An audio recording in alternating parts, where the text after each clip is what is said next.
fabulous work session done by the Portland Water Bureau. And without further ado, I will turn it over to the Commissioner, Commissioner Fritz.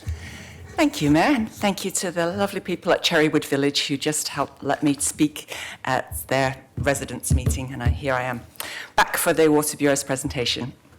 So thank you to the Water Bureau for this opportunity to discuss the city's water filtration project to treat Bull Run water with all of you, the Portland Utility Board members, the Citizens Utility Board, and our community. This project has had many moving parts. The most set ones are the hard deadlines set by the Environmental Protection Agency. So in case anybody's wondering on whether we should do it, the answer is we have to. What we'll have today is a half-hour presentation to provide information and updates.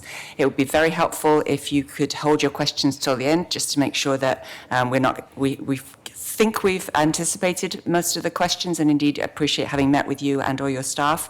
But if you could hold the questions till the end, I think that might work best. This presentation outlines new cost estimates that would come with 3 different options for implementation, as well as the plan for working with community members who live near the future location of the filtration system plant. I've asked the Water Bureau to provide a recommendation on the best choice. Obviously, we're all considering the engineering factors, resiliency, impacts on ratepayers, impacts on nearby neighbors, and cost-benefit analysis.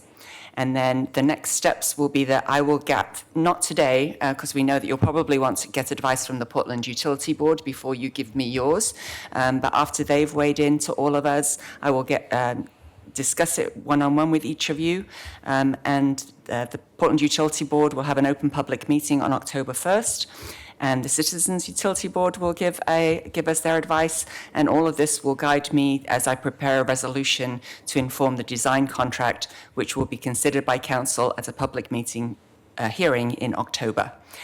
So that's the kind of the framework of what we're doing today.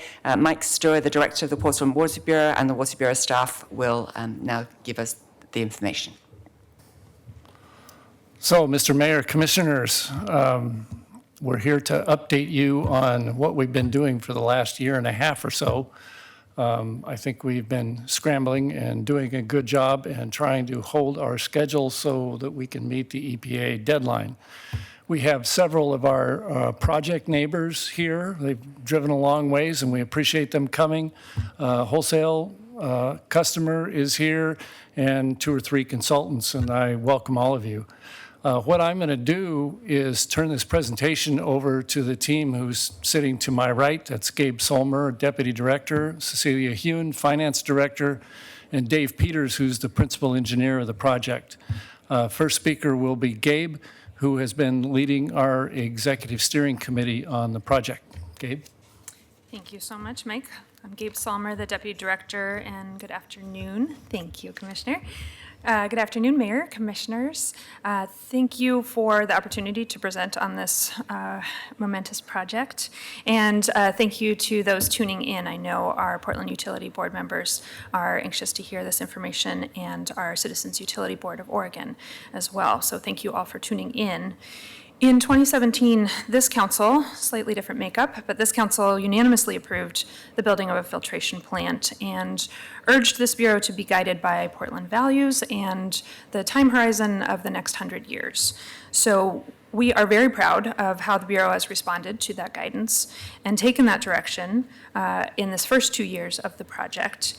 And while you've had annual reports on this topic, very exciting, and I'm sure you've read every word, we thought, and we agree with our commissioner in charge, that it would be time to take a more in-depth look at the progress that we've made and the new information we have and the options that are available to us. So we have a jam-packed agenda for you with really good and really detailed technical information, but if you remember only one fact from today, I would submit that this is a marathon, not a sprint. We have the next few years to be working on this project. Every day is important because we do have to keep to that schedule. We will be bringing a design contract, as Commissioner Fritz mentioned, next month, and that design is necessary to move forward no matter what options for implementation we decide on this federally mandated project. Once our designer is on board, your guidance, your feedback, your questions on what the designer will actually design is exactly what we need. So we will endeavor to show you what some of the options on the spectrum will be. And I just offer these acronyms and abbreviations because it can feel a lot like alphabet soup out there. So here's your cheat sheet as we go along. But we will try not to use them. We absolutely will. Try to use plain language for everyone. So a little bit on our background. As you might remember, the project location is in eastern unincorporated Multnomah County. You can actually see the dividing line just about halfway through the slide on the southern border of the filtration facility, that blue area between Multnomah and Clackamas counties. This is about half a mile from our existing Lusted Hill site, just above the filtration facility site, and that's our existing site for corrosion control. Just to orient you, Bull Run is off to the bottom right of the slide, and Portland is up to the top left if you kept going about 26 miles. So that's our project location where we own those 90 acres where the filtration facility will sit. Just to give you another perspective on slide 6 of the filtration facility, we thought this was an important view of the topography of the area. You can see the Sandy River off to the right side of the slide at 140 feet of elevation, and then sort of a middle shelf at 440 feet, and then the filtration facility site up at 720 feet. So you can see some of the challenging topography that we're dealing with there. That middle shelf is where our existing conduits are, so a challenge for resilience there. And then the facility will be up on that sort of top shelf, and that will influence what we can build, how we build it, and how much it costs to build. I wanted to walk through just before I turn this over to David Peters to go through the project and the options there, what we've been doing in terms of public engagement, and highlight that we really have two very important audiences here. Our Portland Water Bureau customers, which live in town, and then the neighbors to the facility. And they're both audiences are very important to get input from and to engage in the project.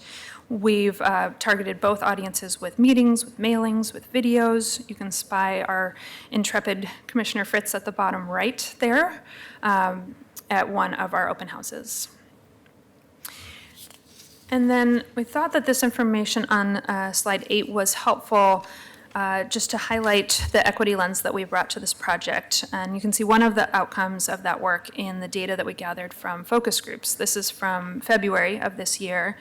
And when taken as a whole, you look at our Portland Water Bureau customer base, very high rating of our water quality, and relatively low concern about cryptosporidium.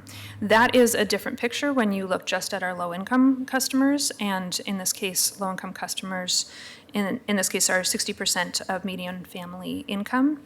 We see a lower rating of excellence, and we see a much higher concern about cryptosporidium, and a different experience about home plumbing and the water that comes into people's homes.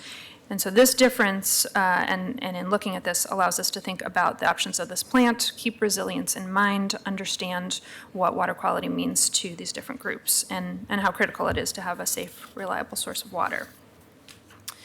And then lastly, for my portion, I just wanted to introduce the idea of a site advisory group. We have begun work with this group to develop a good neighbor agreement. And if you haven't had an experience with this, this is a framework or process to have the advisory group inform the project, share their concerns, and collaborate on how to mitigate those concerns. And we will document those commitments over the next year in this Good Neighbor Agreement. So that's a little bit about the background, and then we will go into, turn it over to David Peters to talk a little bit about the cost estimates and the different options going forward. Thank you, Mr. Mayor, Commissioners, for having us here today. I'm David Peters, Principal Engineer, and I'm going to run you through some of the technical details that we've been working through over the last 2 years that have gone into creating the estimates that we're presenting here today. The first slide I'm going to cover, the cost estimates get better as the project develops, is a little bit of history of where we've come during that 2-year period. So you may recall in 2017, we saw our first incidence of cryptosporidium. And by May of that year, we've had so many that we could not continue to meet the requirements of our variance. And that was the point in time that we realized we had to start thinking about what type of treatment system would be needed to be able to treat for cryptosporidium. And during that period of time, we put together information on those technologies and came to City Council in August of 2017 with that information. And some cost estimates for comparative purposes to compare the alternatives. At that point in time, that's when the council unanimously approved the filtration option, and that gave us enough information then to come to an agreement with the EPA and the Oregon Health Authority to come to a compliance agreement for moving forward with filtration, and that happened in December of 2017. With that information, we moved forward on 4 critical questions during 2018 with our pre-planning. We worked out how we were going to procure the facility and came up with a construction manager, general contractor approach. The filtration location, which is a property that we own in eastern Multnomah County, and the filtration plant technology, which was granular media filtration, and the filtration plant capacity, which was 145 to 160 million gallons a day. All those options were presented to City Council last year in a work session, and a resolution was approved in December of 2018 covering those alternatives.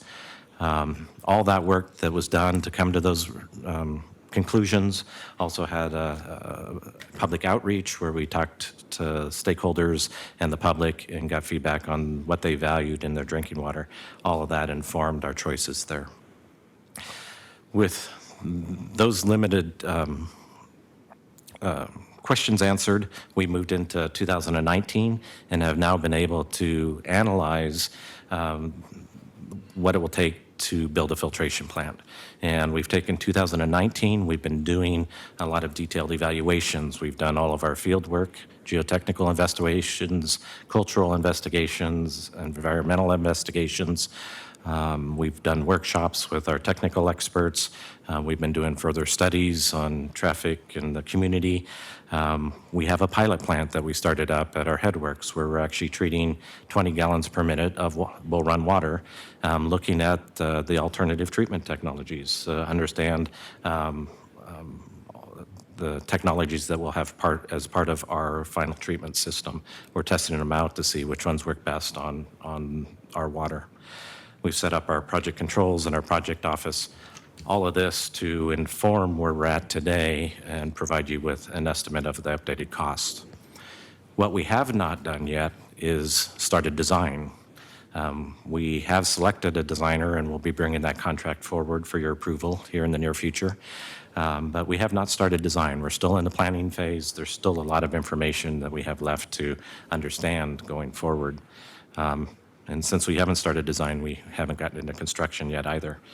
At the bottom of this slide, what we've shown is the cost estimate confidence levels, and those are the City Council's interpretation of estimates and the uncertainty in those estimates. So when we started in 2017, where we created a comparative estimate, a placeholder for that treatment plant, that was a low level of confidence and had a plus or minus 50% uncertainty around it. Even today, with the estimates that we're providing, we're still in the planning phase. It's still a low level of confidence and still has a plus or minus 50% range around that number. As we get into design, which we hope to do next year, that level of confidence will continue to get better until we get to a guaranteed maximum price from a contractor. This next slide, the summary of options, I just want to point you to the left-hand column, which are the terms we've used to identify the options that I'm covering here today. The full implementation, phased implementation, and minimum compliance. Just a quick overview of what each of those are, because I want to show you the costs first before I jump into going through the technical details of each one. But the full implementation has a little larger capacity at 160 million gallons a day, has ozone, and then it has 2 pipelines coming into the plant and leaving the plant. And the pipelines on leaving the plant or longer. The phased implementation, little smaller plant, still with ozone, has 2 pipelines into the plant, a single longer pipeline out of the plant. And then the minimum compliance is 145 million gallons a day without ozone and has the single pipe in and out, and both of those are shorter pipes. And I'll describe what those mean in a few minutes. So here's what we've put together for cost estimates for what we know about the treatment plant at this point in time. And this is in comparison to that 2017 number, the $500 million, which was the comparative estimate that we put together to compare treatment alternatives back in 2017. And that's why there is no number under pipelines at 2017. That was not identified separately at that point in time. So the 2019 estimates that we have for the treatment facility range from a minimum compliance of 573 million to full implementation at 643 million. And then the pipelines to get to and from the treatment plant range from 91 million to 198 million, giving us a total program costs between 670 million and 850 million. The main changes that we see from that $500 million number, the biggest component of it is the addition of the pipelines. There's also an element of an increase in costs since 2017. The construction market has still been hot in Portland. So do you want us to wait till the end? I'd prefer. Okay, great, because I want to come back to that. Yeah, Okay. I think that's going to be the Sure. honing in point. Yeah. Okay. And then a third item would be just a better definition of the treatment facilities and the requirements for our system. So the cost estimate ranges, I mentioned that there's a plus or minus around the accuracy of the numbers that we're putting forward today. The yellow triangles on this graphic are the numbers I just presented, the 670 million to the 850 million. And then the blue bars are the accuracy ranges around those. At the bottom, we've listed some of the drivers that would drive the cost either up or down. Drivers for lower cost would be an economic downturn, a cooling of the construction market in Portland, opportunities that we find for optimizing the facility, and just better design definition. And we have seen these economic downturns send prices lower in the past. When we built our Powell Butte Reservoir, we got that at a pretty good price because it was shortly after the 2008 recession had started. Drivers to higher costs, you see better design definition also on that side, but a continuing strong economy can drive costs higher. Other things, property acquisition, mitigations, contingencies, even outside things such as tariffs and material availability can also drive costs higher. So a little bit into technical details regarding the treatment and the pipelines. We've done some rigorous evaluation over the past year, as I indicated on our first slide. All that work's been guided by what we've learned from our customers about their values. We've gone out and we've toured treatment plants of other utilities. We've had staff engaged in technical workshops with experts in the water treatment field, and we've also had a technical advisory committee, experts from across the country come in and inform our process. So in terms of the treatment facilities themselves, there are 4 levers that we can play with in terms of adjusting the costs of the treatment facilities. And on this slide, those are highlighted in the bright blue. The first one is the capacity of the plant, how much it can treat. I talked about 160 million gallons a day as being the potential capacity for a full implementation. You can make that number smaller, and if you do, The dotted box goes around all the other facilities. That makes all of those facilities smaller. So that's one way that we could reduce costs of this facility. There's three other ways, adding or subtracting ozone from that treatment train. The ozonation process is a process that breaks down organics and other materials that make it easier to filter and gives you a better quality water because of that. We can play with the filters. The filters themselves can be larger or smaller. A larger filter would allow the water to run through the filters more slowly, giving you better treatment, or you can make them smaller and push water through it faster. It doesn't quite give the same level of quality, but those are choices we can make. And then the clear well, in terms of the clear well is the storage at the end of the treatment system where we add chlorine. We have to let it sit and mix before we can distribute it to our customers. But you can make that box larger or smaller to help with operations. If you have upsets in your system or quick changes in water quality, a larger clear well will allow you to adjust those. And this slide and the next two slides I'm going through on the pipelines are just a very high-level overview. There's a lot more detail in the back of your packets that we won't be able to get to today, but is there for your reading pleasure at some later date. The next slide is our raw water pipelines and the range of alternatives that we've looked at to bring water from the Bull Run system into our filtration facility. And I apologize, the purple and blue lines go off the side of the sheet and then come back in. Those are some of the longer routes to get up to the treatment plant. So we've looked at a range of options that are focused on mostly in the road right-of-ways that are in the area and also properties that we already have access to. I apologize that we don't show our existing conduits on here. We've taken those off for confidentiality reasons. But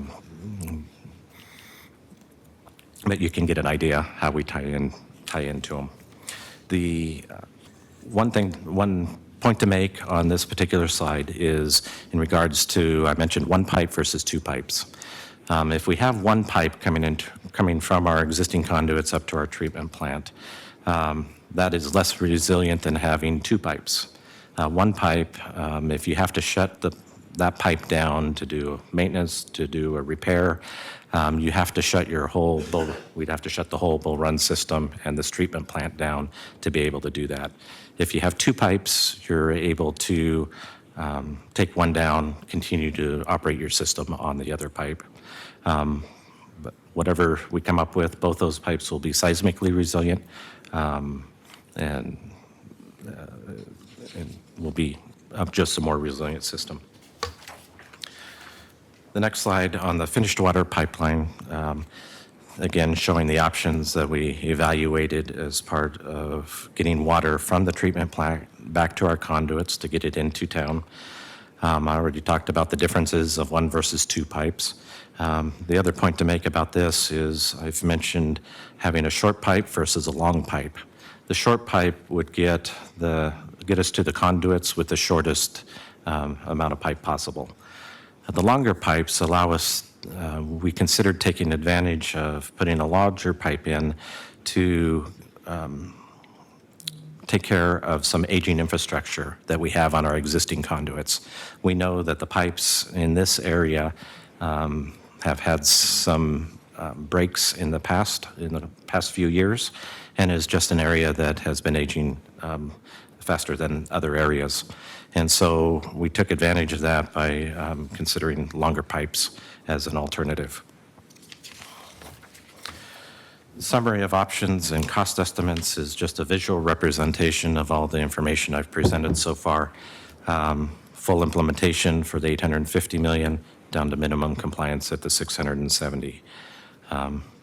It highlights in pictures what we've described: larger plant, 160 million gallons with all of the treatment facilities and two pipes in, two pipes out, down to minimum compliance with just the larger filters and the single short pipes in and out.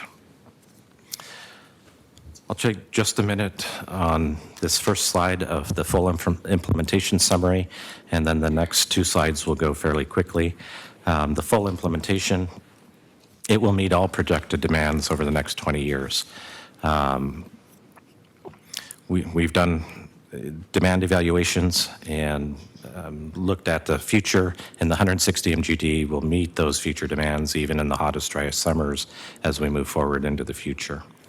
A larger clear well provides the flexibility. I talked about upsets in the system and operating or better operation of the system. The filtration rate best handles turbidity. Ozone does a number of things. I mentioned the improved reduction of organics, but what that does is it allows you to recover from a major event such as a forest fire, algal bloom, turbidity event, even a volcano that we read about recently, most quickly. It improves everyday filtration, destroys algal toxins, and improves taste and odor and color. It would maximize our gravity capacity. It would build all the facilities that we have planned out in that area now, and would prevent us from having to go back into that neighborhood in the near future to do either another pipeline or to add to the treatment system. It increases our resilience to climate change and seismic events. Our new facilities would be built to do that, and then we already talked about the second pipe and the maintenance that provides, replace aging infrastructure, and the full implementation leads us to being the least cost over the entire planning period. So the phased implementation, I'll just cover the highlights of the differences real quickly.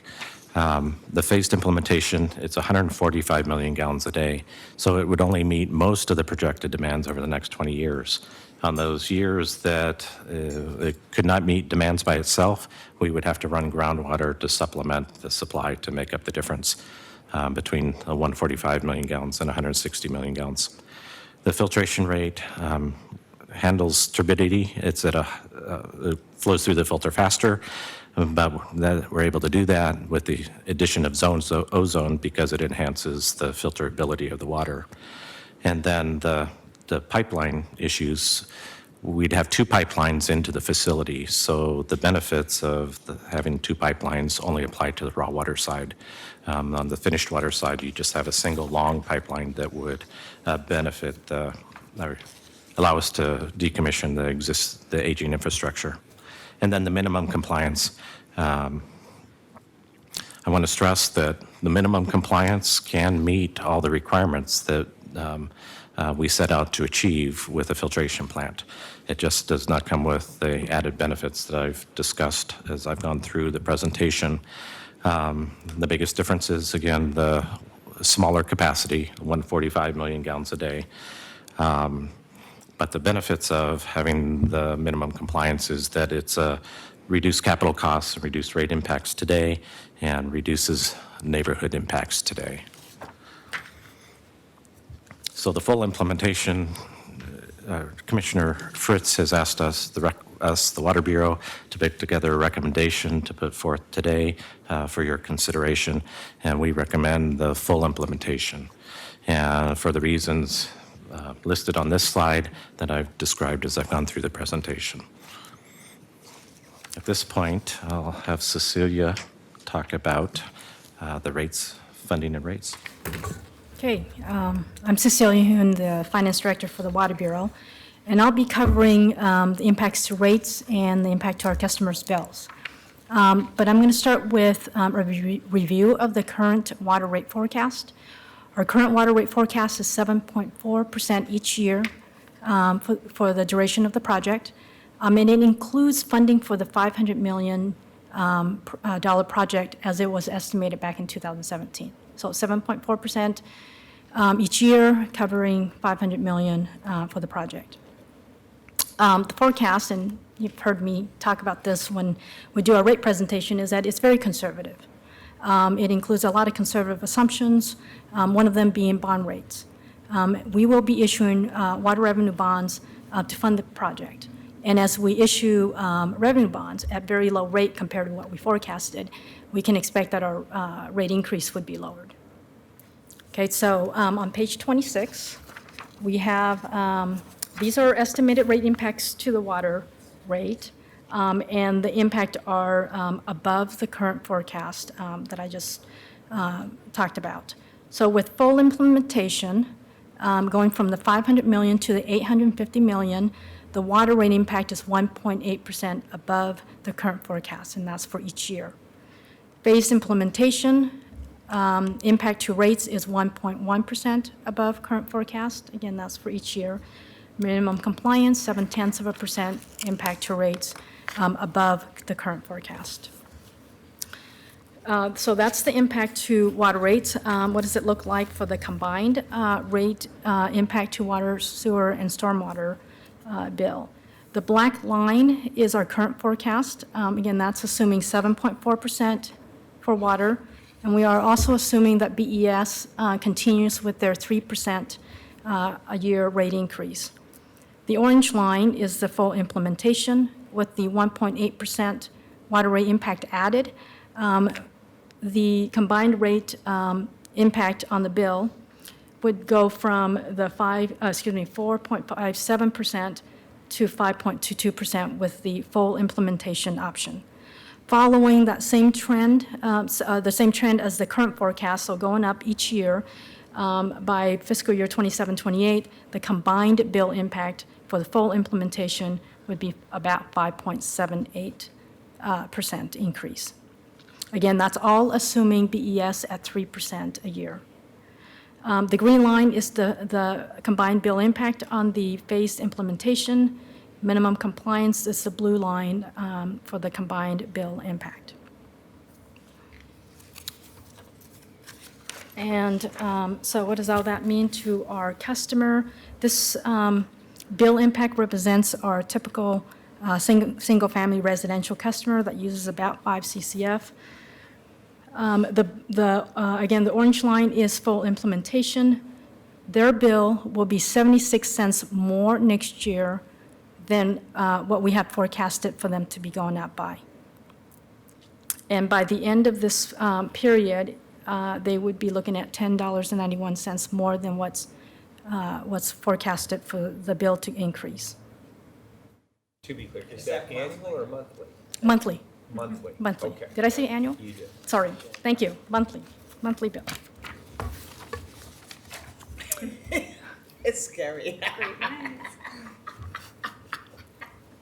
Just saying.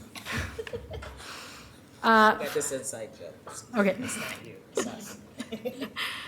We offer financial assistance to our qualifying low-income customers. We have 2 tiers of discounts. The extremely low-income customers making less than 30% of MFI receives 80% discount on their bill. So the monthly bill impact for the qualified customer under the full implementation would be 15 cents more a month. And they would then see for next year, and then up to $2.18 more a month for the extremely low-income customers. So with that, I'm going to hand it back over to Gabe. Thank you, Cecilia. So I know that you have questions, and we're very excited to get to those. I just wanted to give you a few dates to remember as we close out the presentation. And as I said before, if you forget all of these details, and I know we've been throwing a lot at you, just note that, again, this is a long process, and we will be moving forward, bringing you a design contract in October. Once that designer is on board, that's when we really need your feedback and your guidance to direct the design. So you can see that in October of 2019. Another few dates to be aware of, the pipeline contract and the construction PTE contract, that will be before you in 2020, next year, with the construction contract with its guaranteed maximum price in 2022, and all of that leading to 2027 September with the ultimate OHA compliance deadline. So with that, we are happy to entertain any questions. Thank you so much for holding them and letting us get through all of that information. All right, I have a bunch of questions. First of all, thank you for bringing this. Thank you for your clarity. Commissioner Fritz, thank you for laying out a clear set of choices. I know everybody's working hard on this, but I have some basic questions. Number one, what was assumed with regard to pipes when you first presented this to us? And you asked us the questions you asked about the location, the type. What was the operating assumption? So what we assumed was really nothing about pipes. Why not? Because we had done none of the studies that one would normally have done But because. could you have a facility without pipes? No, but pipes size and where it's at depends upon the location and the type of plant that you build. So when we first presented the $500 million number, that was merely comparing plants. Nobody's pipe systems are the same. So we looked at plants that were of a similar size, and that's what we presented. Okay, and Mike, you know I have a lot of respect for you and the work you do, but when things are presented to the city council that are this complicated, and we are being asked to make multi-$100 million decisions, in this case, something in the neighborhood of $1 billion,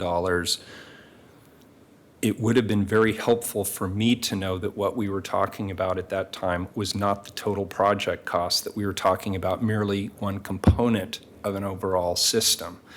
And in order to have the component working that we were discussing and making important budgetary decisions about, we needed to know that we were talking about a piece of a system that could not operate, work, or function in any reasonable manner in the absence of the rest of the system. So I just want to put that on the table. I'm disappointed in that. Number two, I have a question about the confidence levels. 850 is a lot more than the 500. And it turns out the 500 did not include the pipes. As I look at your projections here, we don't get into moderate projections, moderate confidence levels until the 2020 to 2022 phase, which means we are less than moderate confidence levels today. So you are bringing us an $850 million recommendation where you have less than moderate confidence in the numbers. Is that correct? Correct. So we are at a point in our estimating phase, and this happens with all construction projects, where we are at the city council defined low confidence level. And you are exactly correct as you laid it out, that we don't have that higher level of confidence and the smaller error bars on that until we have a design. So you will come back to us in the design phase with a confidence level, and you have written 30 to 40%. What does that mean, 30 to 40%? Dave, you want to say what It's that- the 30% design, you typically get your first real construction estimate. That's one of the challenges with these big projects is everybody wants to know all the numbers before you've done anything to generate the numbers. So we'll have the moderate confidence levels in the 2022 design phase. We get to high confidence levels at the end of the design phase. And at the optimal guaranteed maximum price, what does the 10 to 15% represent? That's the contingencies? I don't understand what that represents. So the percentages across the middle of the page there are reference to the accuracy of the estimates. So the 30 to 40%. 10 to 15% So that- squishiness, what does it mean? I don't Yeah. understand what it means. Basically, it could be plus or minus 10 or 15%. So 10 or 15% over the guaranteed maximum price? So the guaranteed maximum price will be a guaranteed maximum price for that construction contract that we develop for this project. So- there are things that could come up that, well, I mentioned tariffs, things outside of our project that could influence those costs. Okay, so let me go backwards then to the beginning of the chart, now that I have that information. So we have a recommendation of 850 million, which is a less than moderate confidence level for 850 million, which we've already seen the impact on monthly utility rates. Then we go, and if I'm reading the chart the way you just described it, that means there's a lack of confidence or a delta assumed to be 30 to 40% in the moderate phase. So it could be 30 to 40% more than the 850 Yeah. in the moderate phase. Then you get to the high confidence level, and it's another 20 to 30%, correct? Well, what's happening is, so right now we're plus or minus 50% around that number. We gain a better understanding as we go, and those confidence lines are coming together at a smaller number But what as we you're go presenting because to our the better city council, understanding. so I understand it, is there's a 30 to 40% delta off the less than moderate estimate that you're putting forth today. Mm-hmm. Then we get to the high, and there's another 20 to 30% delta. Then we get to the optimal, and there's another 10 to 15% delta. So in fact, if you look at the conservative scenario, because Cecilia, you said you're being conservative in your estimates, if we're looking at wrapping up that 40% above 850 plus 30% above 850 plus the 40%, and then the 15% above the 30 on the 40% above the It's not additive. They're not It is additive. not additive. So No, it's so if total you think from of the it as a 850. a cone. funnel, a Yeah, a cone. funnel. Okay. That we are at the wide end of the funnel, and then we are going to narrow in. So while we start at plus or minus 50, then it goes down and I lowers guess and the way to lowers. say it, it's not additive. Okay, good. So I don't have to not rush additive. upstairs and grab my blood pressure medicine. No, sir. But please- let me please make don't. sure I understand this. So 850 is the estimate we have now. You will then, in the next phase, the moderate phase, the 30 to 40% means what relative to the 850? So right now, we're at plus or minus 50, I think is the easiest way to think about it. When we get to the design and we have a better project definition and we know more about the project, we've done more borings and ground investigation and all that engineering stuff, we will start narrowing down, and then we'll be within, say, depending on where you are on that spectrum, Sorry, because 40 I or don't build 30. stuff this big. So it's 850 today, and you come back in the moderate, and you say, oops, it's 40% more because of labor costs or tariffs or construction inputs. And so now it's at 850 times 1.4. Right, so I think if you look at it as those confidence limits, Right. those error bars on both sides, those error bars start shrinking as we go further and further. But they still can escalate.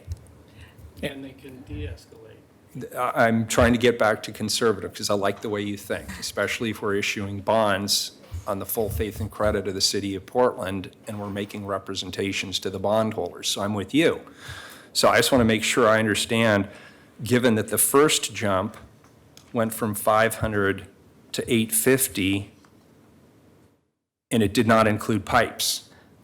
So I have reason to want to be very conservative in our approach to the remainder of this project. So could I just remind Please. us that these very valid concerns apply to all three of the options? We don't have a firm amount for any of the three.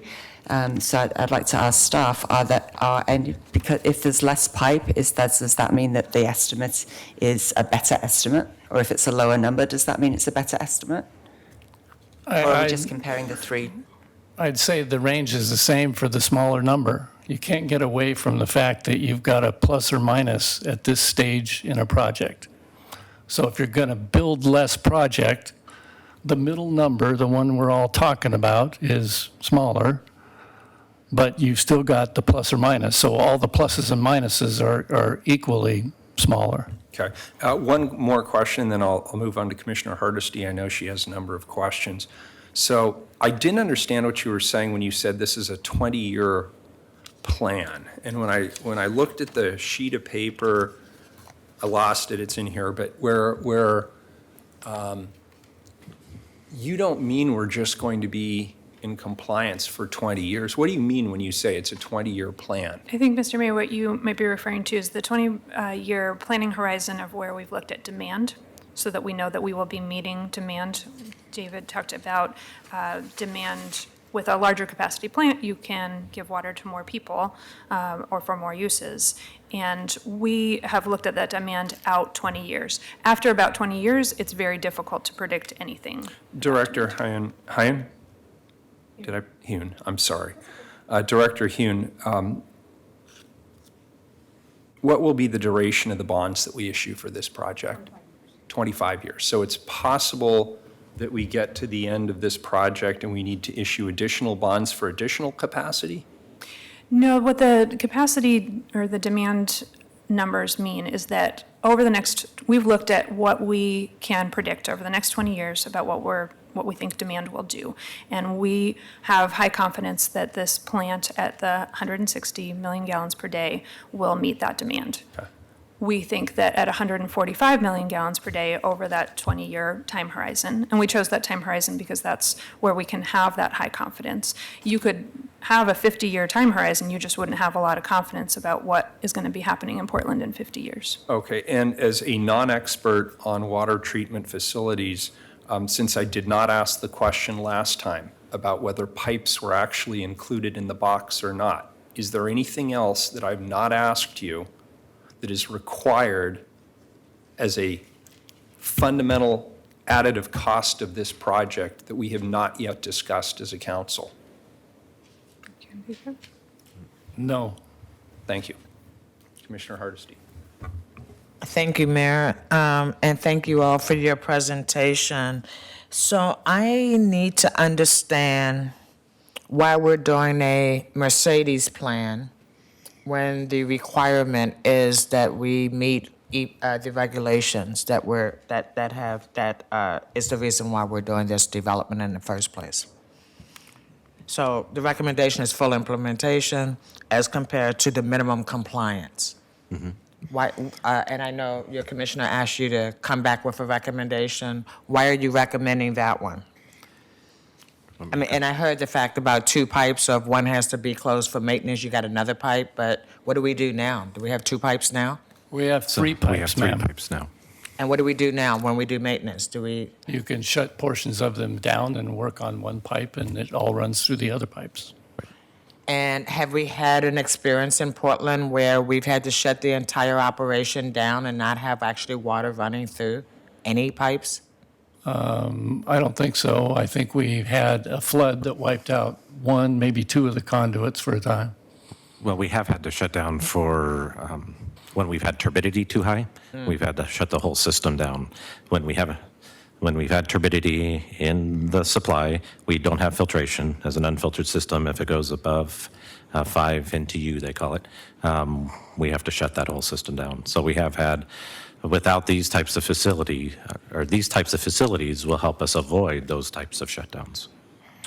And so I was not here when the city council voted to move forward. I've been around long enough now to understand when you've had big construction contracts, you don't have confidence in the numbers at the beginning. So the more we move forward, the more confidence that you have. But as I look at the draft cost estimates, I'm concerned that we're paying a small fortune for consulting. And when I see city services in the first, and I'm on this page, draft cost estimate comparison, when I look and see consultant services at 68 to 56 million, and then city services at 19 million, and that's pretty much across the board. But then when I look at pipelines, we've got another 20 million for city services and consulting. Can somebody tell me what that means? Yes. So the consulting, the 68 million is the program management contract. So we have a consultant that's helping us manage the efforts of all the projects that are under the program, which would be the treatment plant and the pipelines work. So we don't have the expertise in-house, we have to go out and hire a consultant to do that? We have expertise to do it, but these projects are so large, they require additional people to do it. We do not have enough staff in-house to be able to manage an effort of this magnitude. And is that for 1 year? No, this is the full project. The full, so So the 68 million is over 10 years. So the 68 million We hired them in 2018.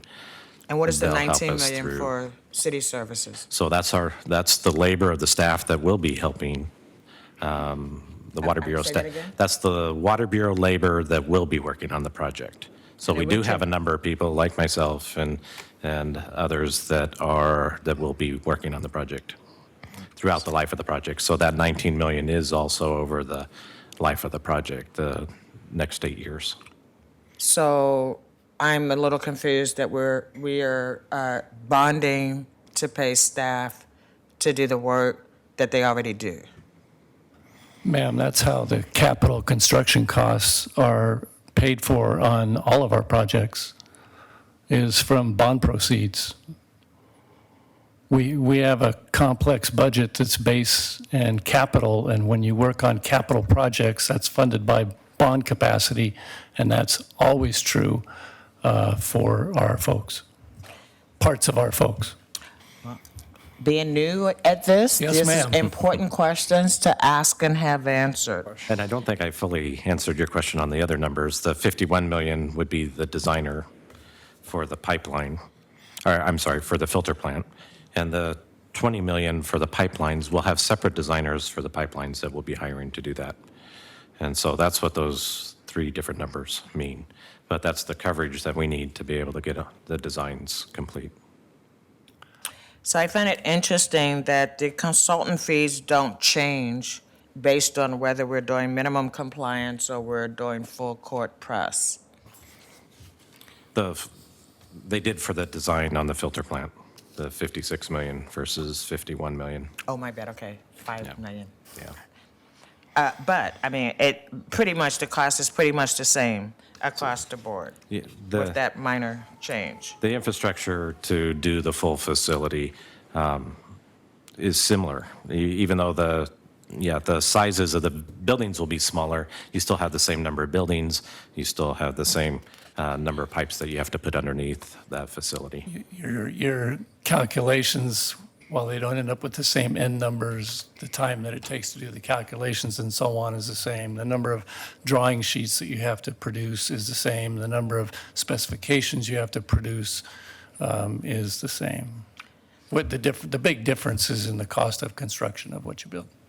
Well, I would say also the big difference is in the cost of ratepayers, because what we're asking ratepayers to do is pay, significantly more per month based on the difference in the three proposals that are in front of us, right? Because there's a big difference in what we're asking ratepayers to pay for this. So for me, I'm very concerned that we're asking folks who are really struggling to actually stay in their homes to actually absorb this significant increase. And it's interesting that the mayor and I both at the same time were like, is that a year? And to find out it's a month really concerns me. And so even if people aren't identified at 30% MFI, which for folks who are listening and watching, median family income, and so at 30%, that would mean they're making about $30,000 a year, right? Is that right? And so that's kind of like minimum wage, working full-time at minimum wage. So we're really going to have a significant impact on those households and even people at 50% or 75% or 120% of median family income. And so I'm really concerned about that. And so Yeah, I think that I share your concern, and so the Portland Utility Board is going to be getting a briefing and having a discussion about the low-income support programs. I think if we are going to do any of these, even the minimal compliance, that could be significant for some people. And my understanding is that some of our programs are based on a number like $500. That's not going to buy as much in 10 years' time as it does today. So I've asked the Bureau to look at all of our support programs. We've only had some of them going since Commissioner Fish figured out a way to do it in the past couple of years. So having had some success with them, what's the next step? And certainly the Water Bureau Director Stir has been directly involved in the results-based accountability work and is eager to implement the equity work, in particular for racial equity, in looking at what are some other things that we could do.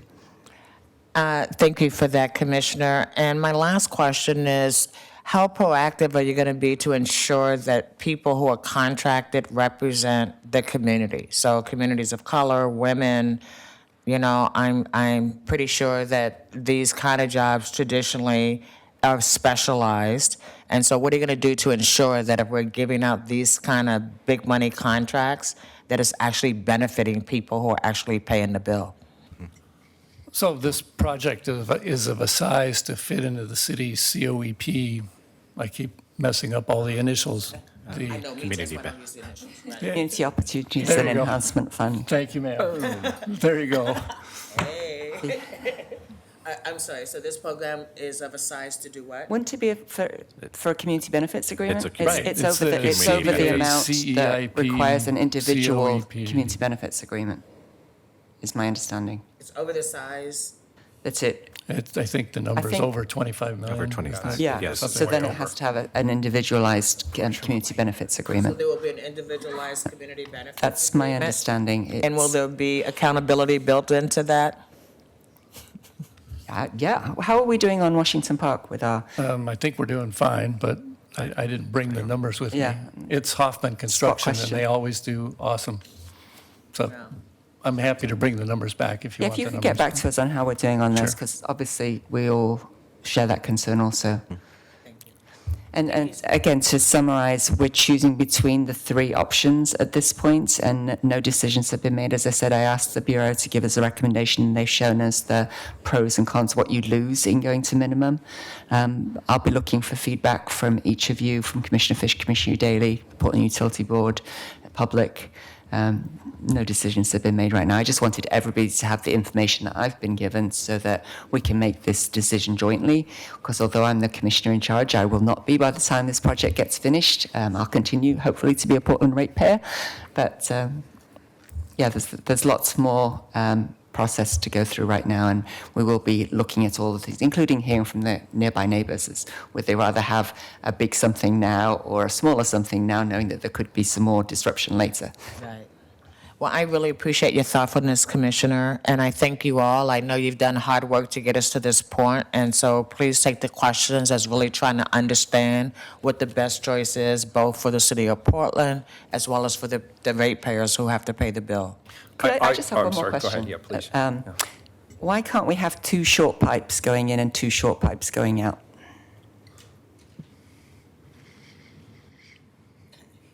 Good Or question. could we have, all right, so, Well, that well, yeah, I mean, I think we can. The benefits of the additional capacity and things like that from having the longer pipelines and the replacement of the aging infrastructure, I think were Yeah. benefits that we felt the longer pipelines brought that with question it. just But- popped into my head as you were giving me this presentation, even though you've Yeah. given it to me, I think, 3 times before. So if I could have some more information on that at one of our next meetings, you know, Yeah.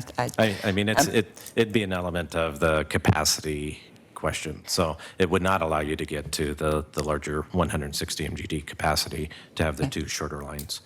That's one of the big Interesting. criteria. Okay. What's the big deal about the 15 gallons more a day? What's the big deal between 145 gallons and 160 gallons? Well, the difference is the demands that we may have to meet in the future, the amount of water that we need to supply to our residents. If the demands get up to 160 million gallons a day and we can't treat that through the treatment facility, we have to provide some additional supply. And we can do that with our groundwater supply as a supplement to that. And And what are we it's- using today? It's partly an uncertainty game. If you look at rainfall, I guess the simple way to look at this is, here's the way our water system works. It fills up, and then we use it over the summer, and then it fills up again. And what's going on right now in terms of climate change, I'm going to call these the shoulders. They're doing this number. They're getting wider. And that's hard to predict. You're trying to predict the future. And the wider that is, the higher the likelihood and the more I might have to pump groundwater. And groundwater is expensive. It's not that we can't do it. And if we have the 165 million gallons per day, then we are likely to be able to just use the regular water treatment plant and not have to fire up groundwater. Admittedly, there's no way to tell you it's absolutely going to be one way or the other. It's a risk.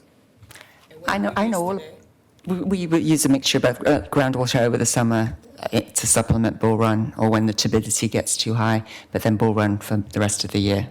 And I am now a world-class expert on this because I went to Aquifer Adventure this past Saturday. Next year, I'm going to have a personal invitation. We had over 500 people, and that was by 2 o'clock in the afternoon. A really diverse section of people. We had staff speaking Russian, Spanish, Vietnamese, just fabulous, and a diagram of how the groundwater can get contaminated, and then we have to suck out the contaminant. It was really good. So, as I say, I know all about how to make an ice cream sundae that looks like a aquifer. So before we say goodbye, first of all, I want to thank you, Director Stern. I want to thank all of you for what I thought was a very helpful and provocative and direct conversation. So thank you for that. Thank you for answering my questions. Director Kennard, hiding in the back of the room. I want to tell you what my concern is, and I want to make sure that from a holistic approach, we are watching this. This project is going to turn out to be one of the most expensive in the history of our city. And as you can see, there's still a lot of variability in terms of what the actual cost will be. And we're a couple of years away from actually knowing that. This is not the only large project that the city of Portland is engaged in. We have a large liability around Superfund, the lower Willamette River. We're still completing the work on other large infrastructure projects around the city. And I need to know that you are giving this council good advice on our long-term liability, financial exposure, and credit ratings. I need to know that somebody is actively engaged in and advocating for the council on those positions, and I'm officially tagging you. So congratulations. I appreciate it, but you understand my concern. Because we have not only these long-tail liabilities, we're in the same phase as far as nailing down the estimates, where if each of these large projects expands by 50%, we're suddenly talking about a material impact on the city's balance sheet going forward, and I want to avoid that. I don't want to find myself led down a cattle chute that we can't get out of if we need to, if we start to see that it's impacting the financial underpinnings of this city. I cannot allow that to happen. And I need you to advocate for the city council in that regard. Thank you. Appreciate it. Anything else? Great. We're adjourned. Thank you. Colleagues.